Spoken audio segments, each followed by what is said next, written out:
इमरान रियाज भाई, हम daily basis पर वकला से पूछते हैं कि खान साहब कब रिहा होंगे। बतौर सहाफ़ी आपको क्या लग रहा है? ग्राउंड रियलिटीज़ आपके सामने है, खान साहब कब तक रिहा होते देख रहे हैं? जब इमरान खान फैसला करेगा वो बाहर आ जाएगा। हाँ, वो चाबी उसी के पास है। यानी रिहाई का फैसला इमरान खान खुद करेंगे? वो ऐसा ही लगता है, चाबी उसी के पास है, उसको आइडिया है। वो डेट्स भी दे रहे हैं कि मैं 4 महीने में, 5 महीने में, 6 माह में, वो बताते हैं लोगों को बाहर आ जाऊँगा। तो अक्टूबर के आसपास का लोग कहते हैं वैसे, और सिचुएशन भी ऐसी लगती है। लेकिन ज़्यादा देर इमरान खान को अब अंदर रख नहीं सकते। आपके ख्याल में अक्टूबर के आसपास कौन सी ऐसी खास बात है या क्या होगा जिसमें वो बाहर आएंगे अक्टूबर में स्पेशली? रीज़न क्या है अंदर रखने का? केस तो कोई है नहीं जिसके अंदर जान हो। केस मेरे एनालिसिस में तो कोई एक केस भी ऐसा नहीं है जो टिक पाए। यानी आप इद्दत वाला केस देख लें, तोशा खाना वाला देख लें, साइफर वाला देख लें, वो एक और वो अलकादिर यूनिवर्सिटी वाला देख लें। अगर इन केसेस पे इमरान खान को अंदर रखना है तो वो ये निज़ाम नहीं रख पाएगा। कुछ इससे बेहतर करना पड़ेगा, और अगर इससे बेहतर भी करेंगे तो मुझे नहीं लगता कि बहुत ज़्यादा देर तक रख पाएगा। देखिए, पाकिस्तान एक ऐसी रियासत है जिसको इस वक्त शदीद मुश्किलात हैं इकॉनमी में, दीगर चीज़ों में। वो इस तरह की एक पॉलिटिकल अनस्टेबिलिटी के साथ नहीं चल सकता। आप सबसे पॉपुलर आदमी को अंदर नहीं डाल सकते। अगर आप धांधली वाले नताइज को भी मान लें तो तब भी उसने सबसे ज़्यादा वोट लिए हैं। अच्छा, उसको भी मान लें तो पाकिस्तान में सबसे ज़्यादा वोट किसने लिए हैं? तो ऐसे आदमी को अंदर रख के आप पाकिस्तान में स्टेबिलिटी नहीं ला सकते। अच्छा, इमरान रियाज साहब, केसेस तो बहुत वीक हैं, आपने भी कहा और सभी कह रहे हैं। गुज़श्ता रोज़ सलमान सफदर साहब ने हमसे गुफ्तगू करते हुए कहा कि ये पॉलिटिकल विक्टिमाइजेशन हो रही है खान साहब के साथ। तो अगर केसेस इतने वीक हैं उसके बावजूद भी रिलीफ नहीं मिल रहा, तो ये पॉलिटिकल विक्टिमाइजेशन कैसे ख़त्म होगी अगर खान साहब डटे रहेंगे? नहीं, वो देखें, ऐसे ही ख़त्म होगी ना। कोर्ट के अंदर आएंगे, एक एक करके केसेस ख़त्म हो रहे हैं ना, ऐसे ही ख़त्म हो जाएंगे। एक वक्त आएगा, हर चीज़ की एक्सपायरी डेट होती है। उसको मेरी सलमान सफदर साहब से बात हो रही थी, मैंने उनसे पूछा, मैंने कहा जी आप ये किस बुनियाद पे बात कर रहे हैं? तो उन्होंने कहा कि अब सिस्टम भी थक गया है ऐसे मुसीदा केसेस को ड्रैग कर करके। तो इमरान साहब ये इसको एक हद तक खींच सकते हैं। एक हद के बाद इसके अंदर जो लचक है वो ख़त्म हो जाएगी और ये फिर केसेस ख़त्म हो जाएंगे। मुझे लगता है हमेशा एक जैसे हालात नहीं रहते, बदलते हैं। किससे तवक्कुल की जा सकती है सर? अदलिया से। सर, अदलिया का हाल तो आपके सामने है सर। जो 6 खतूत सर उनको मिले उसके बाद फिर किधर जाए? सर यही तो सवाल है सबका सर कि इसका हल क्या होगा फिर? देखिए, आखिरी ऑप्शन क्या है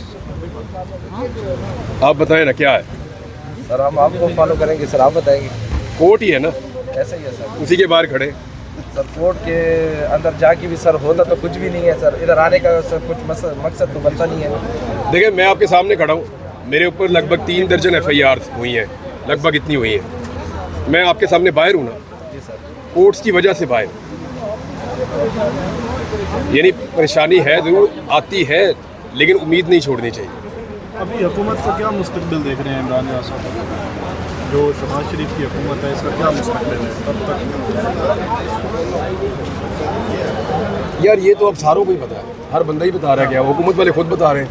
ये बता दें कि सहाफ़ियों का जो नाम है वो ECL में क्यों डाला जाता है, वजह क्या है? मेरा भी नाम है ECL में। इसी वाले से पूछ रहे वजह क्या है, गवर्नमेंट को क्या खतरा मैं है? आऊँगा मेरे ख्याल में, शायद इस अदालत में दोबारा वो हज करने के लिए मैंने जाना है। पिछले साल जाना था, तो मैं दोबारा आके यहाँ रिक्वेस्ट करूँगा कि हज दे कर दो, और हो सकता है कि उसके लिए नाम निकल जाए मेरा। निकला तो हज कर लेंगे इंशाल्लाह। मैं मौलाना फजलुर रहमान की कल आपने स्पीच सुनी होगी, जिसमें उन्होंने कहा है कि अब जो है ना, मैं एक बहुत बड़ा समंदर लेके आ रहा हूँ और जो मेरे रास्ते में रुकावट बनेगा वो खुद मुसीबत में पड़ेगा।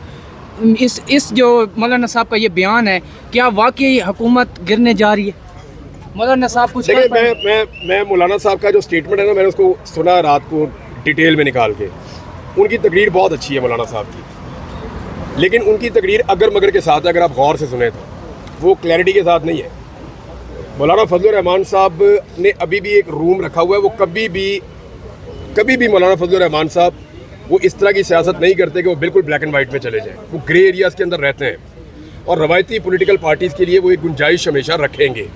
उनका जो नेचुरल अलाइंस बनता है ना मौलाना साहब का, नेचुरली जहाँ जाके वो फिट इन हो सकते हैं, वो PTI नहीं है, वो बाकी जमातों के साथ ईजीली हो सकते हैं।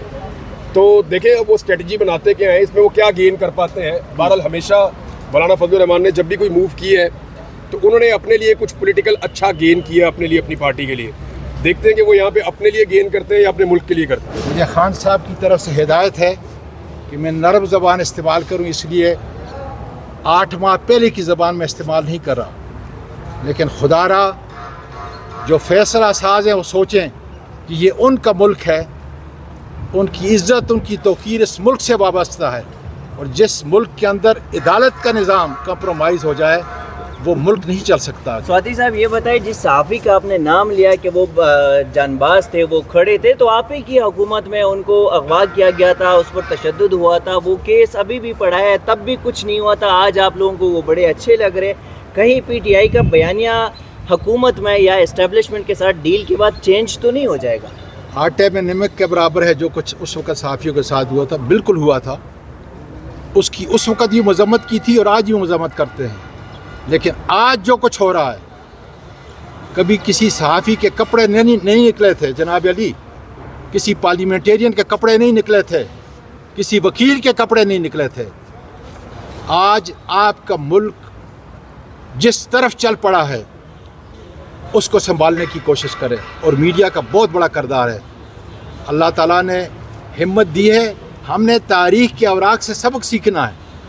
इसी तरीके से जो है गलतियों ने, अब गलतियां नहीं हैं, अब मुल्क को इदारत तकरीबन मुल्क के ख़त्म हो चुके हैं। जब मुल्क की इदारत उज़्मा कंप्रोमाइज़ हो जाए, उसके फ़ैसले कंप्रोमाइज़ हो जाएं, तो फिर कोई चीज़ बच नहीं थी। इसलिए आज वकला पाकिस्तान के अपना किरदार अदा करने के लिए इंशाअल्लाह ताला बाहर आएंगे। PTI में इख्तिलाफात का कहा जा रहा है, तो ये इख्तिलाफात है यानी कितनी सदाकत है इस बात में? सर जी, मैं तो PTI का एक कारकुन हूँ, क्या इख्तिलाफात है? खुदा के फजल से PTI नाम है इमरान खान का, एक ही आदमी है, एक ही आदमी है जिसकी आवाज़ इतनी बुलंद है, मोहब्बत लोगों के दिलों में इस तरह उजागर है। आज़म सवाती इमरान खान के वोट से नवाज शरीफ को NA-15 के अंदर शिकस्त देता है, इसलिए PTI इंशाअल्लाह ताला मुत्तहिद है। आज़म स्वाति साहब, जो शहर यार अफरीदी साहब ने बयान दिया है कि DGIS और आर्मी चीफ से हम बातचीत करेंगे। अफरीदी साहब से पूछें, मैं छोटा जैसा कारकुन हूँ, वो MNA है और मैं आज कुछ भी नहीं हूँ। अच्छा, आज़म सवाती साहब, आप पाकिस्तान तहरीक इंसाफ के इंतहाई सीनियर रहनुमा हैं, मुश्किल वक्त में डटे रहे, तो अब जब वो लोग जो कि पार्टी को छोड़ गए थे अब वापस आना चाह रहे हैं, लेना चाहिए उनको पार्टी में वापस? क्या आप इस हवाले से?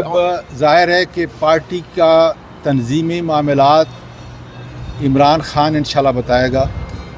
अल्लाह करे, आपकी ज़ाती राय क्या इस हवाले से? अल्लाह करे कि मेरी जल्द उससे मुलाकात हो जाए। ज़ाहिर है कि खान साहब जो है हिदायत देंगे, मैं बहुत छोटा जैसा आदमी। ज़ाती राय क्या समझते हैं आप? सर, मेरी ज़ाती राय इमरान खान को रिहा करो, मेहरबानी, बड़ी मेहरबानी। ये किसके है भाई?